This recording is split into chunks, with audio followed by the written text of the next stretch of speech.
Very good morning students. चलिए आज से हम स्टार्ट कर रहे हैं आपका एक नया सब्जेक्ट स्टैटिस्टिक्स या सांख्यिकी जिसे कहा जाता है।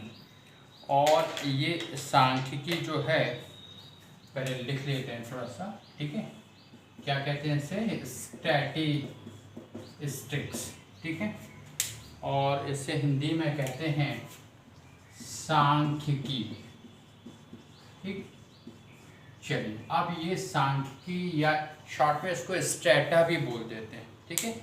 और बेसिकली देखा जाए तो ये जो स्टैटिस्टिक्स वर्ड है ये लैटिन भाषा के स्टेटस शब्द से निकला है, ठीक है। किससे निकला है? स्टेटस, ये वही स्टेटस है जो आप जानते हैं, ठीक। ये किस भाषा के? लैटिन भाषा के स्टेटस शब्द से निकला है। या फिर और भी हैं स्टैटिस्टा, ये इटालियन भाषा के स्टैटिस्टा शब्द से बना है। या फिर जर्मन के स्टैटिस्टिक, जर्मन भाषा के स्टैटिस्टिक शब्द से बना है, ठीक है। चलिए इसे आप ध्यान में रखें। अब यहाँ पर ये स्टैटिस्टिक्स ये सब्जेक्ट है, ये इम्पोर्टेंट और स्पेशली इसके न्यूमेरिकल्स, ठीक है। क्योंकि थ्योरी तो आप याद कर लेते बन जाता है, सबको पता रहता है, लेकिन न्यूमेरिकल्स में ही प्रॉब्लम जाती है। और ये न्यूमेरिकल्स जो है हम इसमें इन क्लासेस में आपको न्यूमेरिकल्स से सॉल्व कराएंगे। ये सब्जेक्ट इसलिए भी इम्पोर्टेंट है कि आपके स्कूल डेज यानी 9th 10th क्लास से स्टार्ट हो जाता है, फिर आपका graduation, post graduation, professional courses कहीं भी आपका पीछा नहीं छोड़ता, ठीक है। इसलिए आपको जो है ये सब्जेक्ट को एक तरह की मैथ्स ही है, ये मैथ्स को समझना बहुत ज़रूरी है। और यहाँ पर एक स्पेसिफिक बुक है डॉक्टर SM शुक्ल की, ठीक है। काफ़ी पुरानी बुक है, उस बुक से हम आपको न्यूमेरिकल्स भी सॉल्व कराएंगे इसके, क्योंकि इसमें अच्छे क्वालिटी के बहुत सारे न्यूमेरिकल्स दे रखे हैं। और भी अदर बुक्स है जहाँ भी ज़रूरत पड़ेगी, NCERT की बुक्स हैं या अदर पब्लिकेशंस की बुक्स हैं, जहाँ भी जो अच्छा मटेरियल होगा वहाँ से आपको न्यूमेरिकल्स सॉल्व कराएंगे, ठीक है। तो अब यहाँ पर मतलब ये आपका 9th 10th से स्टार्ट होता है। ग्रेजुएशन चाहे BCom करें या BBA करें या MBA करें या BSc करें या फिर CSc SC WA करें या अदर कोर्सेस आप करते हैं, स्टैटिस्टिक्स जो ज़रूर होता है। इस सब्जेक्ट का नाम ज़रूर आप देखेंगे कि बदल जाता है। यदि आप MBA करते हैं तो MBA करने में यही सब्जेक्ट आपका कहलाता है QT, क्वांटिटेटिव टेक्निक्स बोलते हैं इसको, ठीक है, QT। तो ये है वही सब कुछ वो, लेकिन नाम बस इसका बदल जाता है। तो आपको ये किस तरह से सॉल्व करने, इसके न्यूमेरिकल्स कैसे सॉल्व करने हैं, वो बस अभी हम शुरुआत कर रहे हैं उसकी। पहले कुछ फार्मूलेज बताते हैं, फिर उसके बाद में नेक्स्ट क्लासेस से हम कुछ ज़्यादा मात्रा में आपको न्यूमेरिकल सॉल्व कराएंगे, ठीक है। चलिए अब देखें, यहाँ पर सबसे पहले तो स्टैटिस्टिकल एवरेज जो है यानी गणित संबंधी ये सांख्यिकी माध्य जो हैं वो कितने प्रकार के होते हैं। तो पहला आपका होता है गणित संबंधी माध्य, गणित संबंधी माध्य या मैथमेटिकल एवरेज, ठीक है। अब ये गणित संबंधी माध्य ये कितने प्रकार के होते हैं? तो इसमें पहला प्रकार है आपका मीन, जिसे आप जानते हैं x बार के सिंबल से।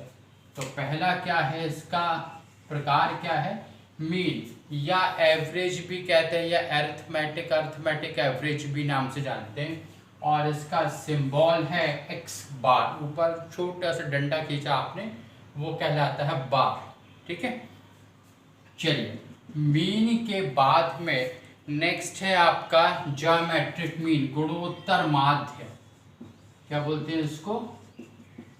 ज्योमेट्रिक मीन, या इसका आप इसका एब्रीविएशन ही इसका सिंबल है, तो GM, इसको किससे आप शो कर सकते हैं, GM से। तो ये x बार है, ये आपका GM यानी ज्योमेट्रिक मीन है, ठीक है।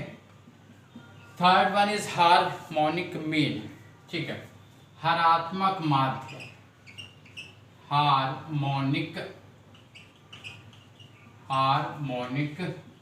मीन, या ऐसे कहते हैं HM, नॉट हेडमास्टर या हेडमास्टर्स। ये क्या है आपका हार्मोनिक मीन या हरात्मक माध्य। तो ये समांतर माध्य या माध्य है या औसत भी के नाम से जाना जाता है। ये x बार से शो करते हैं, ज्योमेट्रिक मीन है जिसको हम GM से प्रदर्शित करते हैं। थर्ड आपका हार्मोनिक मीन, ये गुणोत्तर माध्य, ये हरात्मक माध्य है। फिर फोर्थ है क्वाड्रेटिक मीन बोलते हैं उसको, ठीक है, वर्गकर्णी माध्य। चलिए, तो क्वाड्रेटिक मीन, क्वाड्रेटिक मीन, या फिर इसका सिंबल है QM से प्रदर्शित करते हैं। सिंबल क्या होगा, मतलब वो इसका एब्रीविएशन ही ले लिया, QM HM GM, लेकिन ये x बार है, ठीक है। तो चार प्रकार हैं, समांतर माध्य है, गुणोत्तर माध्य है, हरात्मक माध्य, वर्गकर्णी माध्य, गणित संबंधी माध्य कहलाते हैं। समांतर माध्य का हो या औसत का हो, इसको मध्यक भी कह देते हैं। तो शब्दों को आपको ध्यान में रखना है। चलिए, फिर उसके बाद में नेक्स्ट टाइप है, ये गणित संबंधी हो गए। हाँ, चलिए, फिर उसके बाद में है स्थिति संबंधी माध्य, ठीक है, एवरेज ऑफ पोजीशन, स्थिति संबंधी माध्य। नेक्स्ट आप क्या लिखेंगे, स्थिति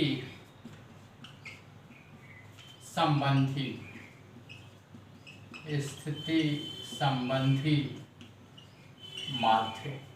अब इसमें पहला प्रकार क्या है आपका, तो पहला है मीडियन और दूसरा है मोड।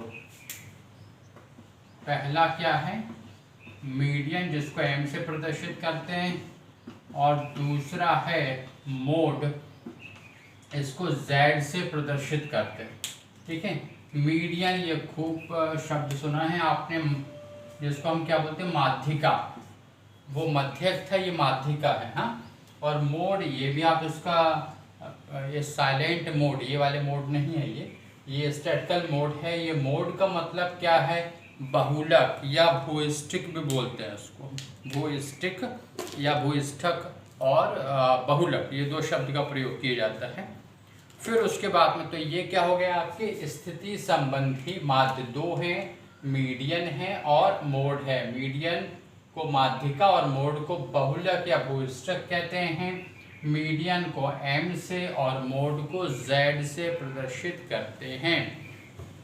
चलिए, फिर उसके बाद में तीसरा है आपका, पहला क्या था, गणित संबंधी, दूसरा स्थिति संबंधी, तीसरा है कॉमर्शियल या व्यापारिक माध्य।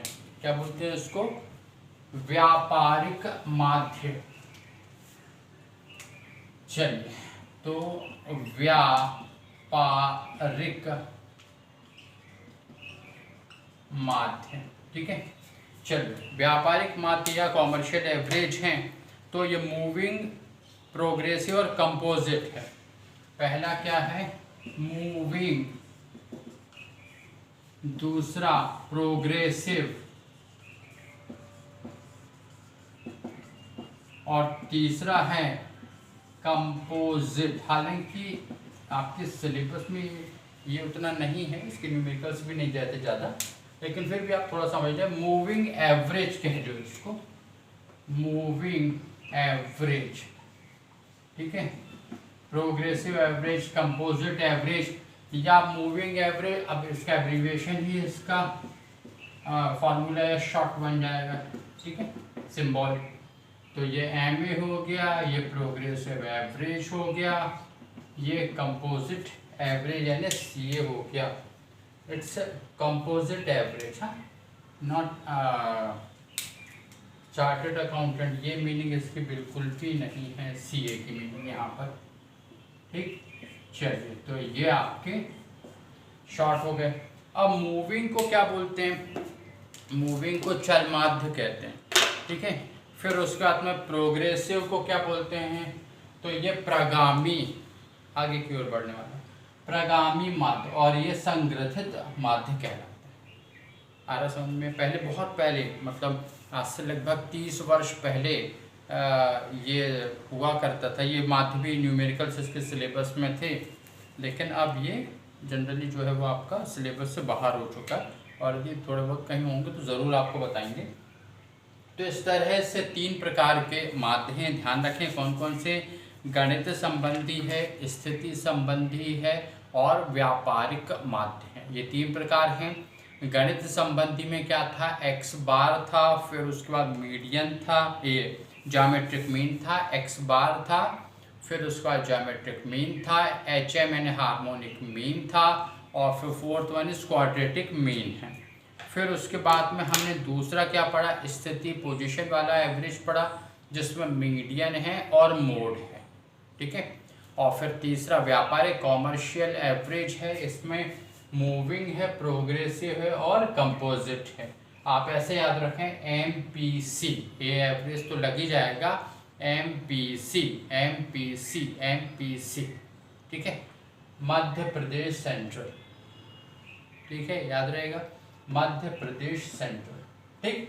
चलिए, तो इस तरह से किसी भी तरह से आप याद कर लें, उसको समझ लें, लिख लिख के भी देख लें। तो ये आपका